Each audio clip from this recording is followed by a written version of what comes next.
مجدد صاحب رحمت اللہ علیہ کے حالات میں لکھا ہے کہ طالب علموں کو پڑھاتے تھے سبق، مجدد صاحب درس دیتے تھے،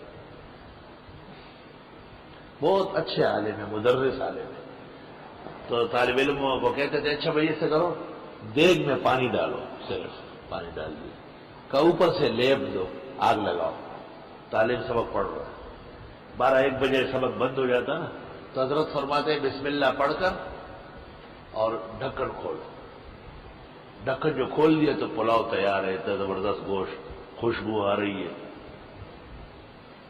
تو ایک طالب علم وہاں سے اٹھ کے گھر چلا گیا، ماں نے کہا کیا پکاؤں؟ کہا آپ نے کچھ نہیں پکانا ہے، میں پکاؤں۔ ایک لمبا پتیلا لمبا چھوڑا، آگ پہ رکھا، پانی ڈالا اور گھوم پھر رہا ہے، چوف چوف کر رہا ہے۔ شام ہو گیا، مانس ہوتا تیرا ناس ہو، سارا گھر بھوکا بنا ہوا ہے، یہ کیا ہے؟ پانی کے ساتھ کھیل رہا ہے۔ مجدد صاحب کے پاس آیا، یہ رہے جی ہم نے وقت ضائع کیا، آپ سے پڑھو۔ وہ اصلی لفظ جس سے پلاؤ پکتا ہے وہ چورا لیا، اور ویسے سورۃ اخلاص اور بسم اللہ پڑھتے تھے۔ مجدد نے کہا کہ یہاں چوری ووری نہیں ہے، یہاں دین کھلم کھلا ہے، چل تو خود پانی بھر، پانی بھرا۔ کہا وہاں کھڑے رہو، نیچے آگ جلاؤ، کہا دیگ کے پاس کھڑے رہو۔ مجدد صاحب نے وہاں سے بسم اللہ الرحمن الرحیم، ان کا بسم اللہ کا عمل تھا، وہ 3-4 دفعہ پڑھا اور غصہ آ گیا تو ان کو تو 10 منٹ میں کہا کھولو اس کو، جو کھول دیا اس کو تو پلاؤ تیار ہے۔ تو حضرت نے اس وقت کہا بسم اللہ وہی ہے لیکن منہ شیخ احمد کا چاہیے۔ اور مجدد فرماتے تھے میں اس مومن پر حیران ہوں کہ سورۃ اخلاص پڑھے اور اس کے ہاتھ میں ڈھیلا سونا نہ بنے، استنجے کا ڈھیلا ایسا طالب علم دے لیتے تھے، اور مجدد صاحب ایسے الٹے ہاتھ میں رکھ کے اوپر سے ہاتھ رکھ رہا، اب قل هو اللہ احد اللہ الصمد لم یلد ولم یولد ولم یکن له کفوا احد، ایسا کر کے چمک رہا ہوتا، فوزعوا بینکم، آپس میں تقسیم کرو۔ مقصد سونے چاندی بنوانے نہیں ہے، اس سے بڑھ کر کام ہدایت اور توحید کا ہے۔ مقصد یہ کہ آیات پر ایمان بحال کرے، دینی وظائف اور اعمال کے ساتھ وابستگی پیدا کرے۔ یہ مختصر سی سورت قرآن کا 1/3 ہے، سلسل قرآن ہے، توحید کا مسئلہ مکمل اس میں بیان ہوا ہے۔ اور جو آدمی ہر نماز میں پڑھتا تھا، آپ نے کہا حبک ایہا یدخلک الجنہ، اس پیار و عقید توحید سے اللہ آپ کو جنت دے گا۔ اور آپ کی خدمت میں اعرابی آیا اور کہا آپ وہی سنائے، آپ نے سورہ اخلاص پڑھی، وہ نعرے لگا رہا تھا نعم الالہ الہنا، وہاں ہمارے خدا آفرین زندہ باد، یقبل الیسیر ویؤتی الجزیل، تھوڑا سا عمل پر زیادہ ثواب دیتا ہے۔ آپ نے صحابہ کو دیکھا کہ تم بھی ایسے سمجھ گئے ہو سورہ اخلاص کو جو یہ اعرابی سمجھ رہا ہے؟ حضرت بڑا خوش ہوئے۔ عبد الرحمن ابن عوف نے کہا میری ایک اونٹنی ہے، 2-3 دن میں بچہ دے دے گی، دودھ بھری ہوئی ہے، نسلی اصلی، وہ دینا چاہتا ہوں۔ سورہ اخلاص کے اعجاز میں آپ نے کہا ضرور دو، کیونکہ میرے پاس ابھی جبریل آیا اور اس نے کہا کہ اس اعرابی کو عبد الرحمن ابن عوف اونٹنی دے رہا ہے، عشرہ تیار بالکل، اور جنت میں اس کے بدلے میں 87,000 اونٹنیاں عبد الرحمن کے لیے ساز و سنگار کی جا رہی ہیں۔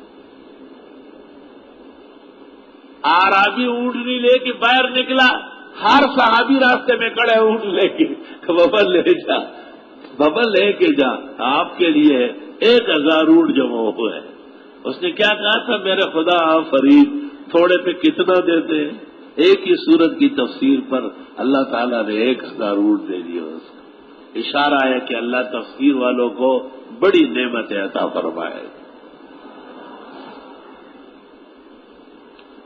قل هو اللہ احد، آپ فرمائیے وہ اللہ ایک ہے، اللہ الصمد، وہ اللہ بے نیاز ہے۔ تفسیر بیضامی میں ہے کہ صمد کے معنی ہے یسمد الیہ فی الامور کلہا وہو لا یسمد احدا، سب اس کے محتاج ہے، وہ کسی کا محتاج نہیں، بے نیاز کا یہ مطلب ہو اللہ الصمد۔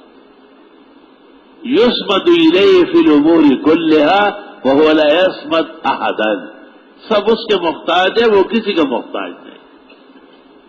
لم یلد، اس سے کوئی پیدا نہیں، ولم یولد، نہ وہ کسی سے پیدا ہے.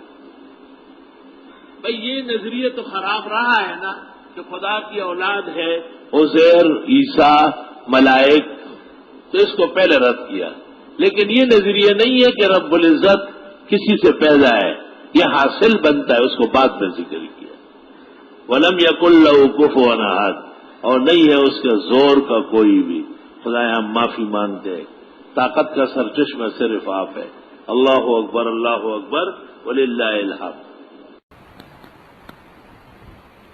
بعض علماء دین کہتے ہیں کہ سورت اخلاص 3 دفعہ پڑھنے سے قرآن کریم کے ایک ختم کا ثواب ملتا ہے. میں نے بھی بزرگوں سے سنا ہے کہ جو قرآن شریف نہ پڑھ سکے، عذر ہو یا وقت تنگ ہو، چاہتے ہو، وہ توجہ سے 3 دفعہ سورت اخلاص پڑھ لے، اللہ تعالی قرآن کریم کا ثواب عطا فرمائے گا. اور بخاری اور ترمذی میں ہے، جب یہ مسئلہ سب کو معلوم ہوا کہ قرآن کی مختلف صورتیں مختلف اوقات میں پڑھی جائے اور ہر صورت اور آیت کا حق ہے کہ وہ پڑھ لی جائے، تو ایک شخص دیکھا گیا کہ وہ ہر نماز کی کسی بھی رکعت میں سورہ اخلاص پڑھتا تھا. قل هو اللہ احد، آپ فرمائیے وہ اللہ ایک ہے. رد ہو گیا مشرکین کا اور رد ہو گیا دہریین کا جو وجود ثانی کے قائل نہیں. اللہ الصمد، وہ اللہ بے نیاز ہے. یہ مجوسیوں کا رد ہے، یزدانیوں کا رد ہے، اہرمنوں کا رد ہے جو اللہ کے لیے احتیاط ثابت کرتے تھے. لم یلد، وہ کسی سے پیدا نہیں، ولم یولد، اور نہ وہ کسی سے پیدا ہے. سوال یہ ہے کہ وہ کسی سے پیدا نہیں، یہ پہلے ذکر کیا. لم یلد، اس سے کوئی پیدا نہیں، ولم یولد، اور وہ بھی کسی سے پیدا نہیں، کیونکہ دنیا میں یہ عقیدہ تو رہا ہے کہ اللہ کی اولاد ہے، تو اس کو پہلے رد کیا. لیکن یہ کسی نے نہیں کہا کہ اللہ کسی کی اولاد ہے، اس کو تبعاً اور تاکیداً ذکر فرمایا. اور یہ 3 فرقے تھے دنیا میں. یہود نے عزیر کو معجزات دیکھ کر ولد اللہ کہا، اور عیسائیوں نے حضرت مسیح کے معجزات دیکھ کر ابن اللہ کہا، اور مکے کے مشرکوں نے ملائک کو اول عورتیں اور پھر خدا کی بیٹیاں قرار دیا. ہمارے زمانے کے مبتدئین نے بھی محمد نور من نور اللہ کہنا شروع کیا ہے، یہ بھی اسی کا پرتو ہے. وَلَمْ يَكُنْ لَهُ كُفُوًا أَحَدٌ، اور نہیں یہ کوئی بھی اس کے برابر.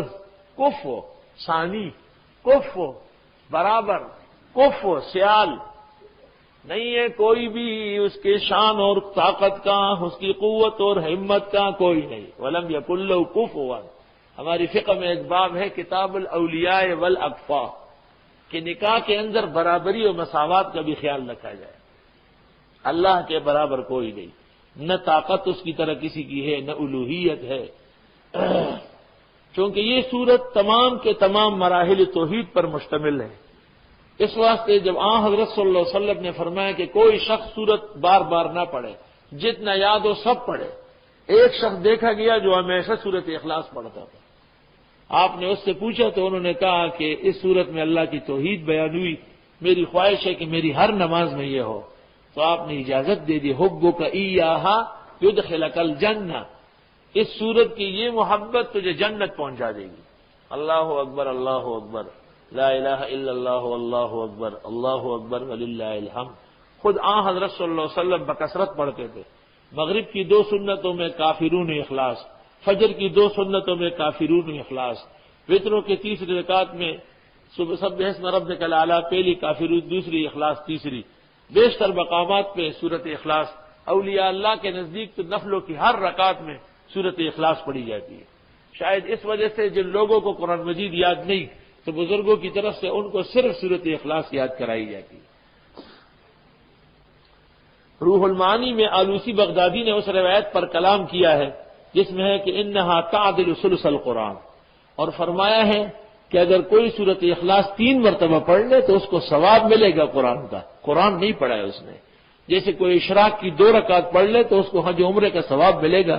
نہ اس نے حج کیا نہ عمرہ. یہ نہیں کہ گھر جا کے مسجد سے پانی بھر کے لے جائے کہ زمزم لایا ہوں اور ابھی میرا حج اور عمرہ ہو گیا. تامۃ ترمذی میں